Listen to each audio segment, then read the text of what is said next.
La journée est courte et avant que la nuit ne tombe, nous avons décidé de préparer un dîner. Et pour le dîner, nous avons fait ces tranches de viande. Nous les avons salées et recouvertes d'huile d'olive. Littéralement 30 minutes plus tard, il faisait déjà bien sombre. Alors on a commencé à sortir des dispositifs d'éclairage. On en avait beaucoup. Là, c'est une lampe qui ressemble à une enceinte Bluetooth. Elle éclaire vraiment bien. Nous l'avons accrochée à un bâton planté dans le sol. Parce que comme ça éclaire plus d'espace. Mais ce n'est pas tout.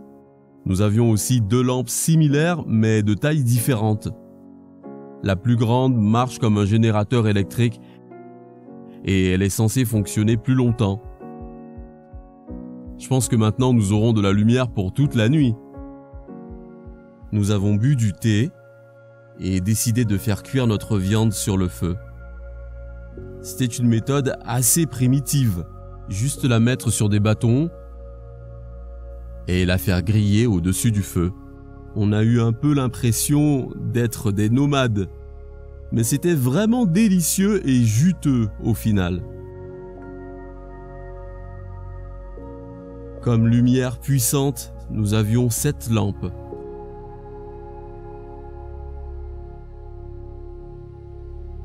Elle fonctionne avec une énorme batterie et elle est super lumineuse. C'est difficile à voir à l'image, mais j'ai l'impression qu'elle peut éclairer des objets à une distance d'1 kilomètre au moins. L'obscurité a été suivie d'un froid horrible. On ne portait pas de vêtements chauds parce qu'on ne s'attendait pas à avoir si froid. La batterie d'une des caméras ne fonctionnait plus, donc il a fallu la réchauffer près du feu de camp avant d'enregistrer. Tout était gelé à ce moment-là. Il était presque minuit et on mourait de froid. Et il nous restait encore toute la nuit à passer. Espérant trouver une solution contre le froid à l'intérieur d'une tente, on a pris ce chauffage au gaz, qui était rattaché à un réservoir. On a dévissé le gaz, on l'a allumé, et quelque chose a commencé à brûler, mais on ne sentait toujours pas de chaleur. Heureusement, après 1 minute, ça a commencé à fonctionner correctement, et à chauffer très fort. C'est devenu comme un radiateur infrarouge qui chauffe en rayonnant de la chaleur. En théorie, on pouvait désormais dormir, mais il y avait quand même cette crainte que le chauffage tombe à la renverse et que la tente ne prenne feu. C'est pourquoi nous avons envisagé cette option. C'est une lampe à gaz qui est utilisée pour l'éclairage. Il fallait aussi l'allumer. Et à notre grande surprise, elle pouvait produire une lumière très vive et en même temps, une certaine quantité de chaleur. De nouveau, nous avons entendu les bruissements de nos petits amis. Ils pourraient pas dormir un peu? On a apporté une lampe dans la tente et prié pour qu'elle nous tienne au chaud pendant toute la nuit. Mais il nous fallait aussi du bois, histoire de maintenir le feu pour toute une nuit, parce que les feux de camp permettent de garder les animaux à distance. Il n'était pas question d'avoir des invités surprises au milieu de la nuit. Et pourtant, c'est exactement ce qui s'est passé 2 heures après que nous nous étions couchés. Nous avons entendu un bruissement, et ce n'était pas nos hamsters. Quelque chose crapahutait sur les feuilles mortes à 1 mètre de notre camp. Surmontant notre peur, nous sommes sortis de la tente, lampe électrique à la main, pour aller identifier le bruit. On espérait que ce serait un lapin, mais nos cœurs battaient la chamade. Et quand on les a vus, on est resté figé, d'étonnement et probablement de peur aussi. C'était tout un troupeau de sangliers.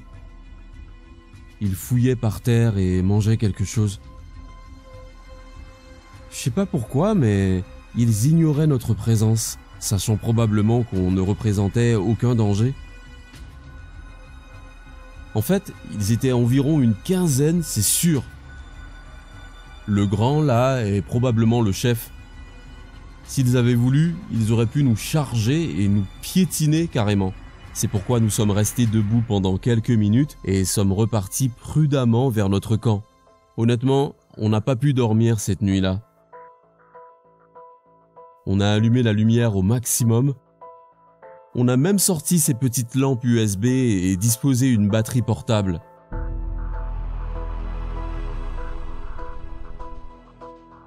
Au milieu de la nuit, la température extérieure était de -6 degrés Celsius.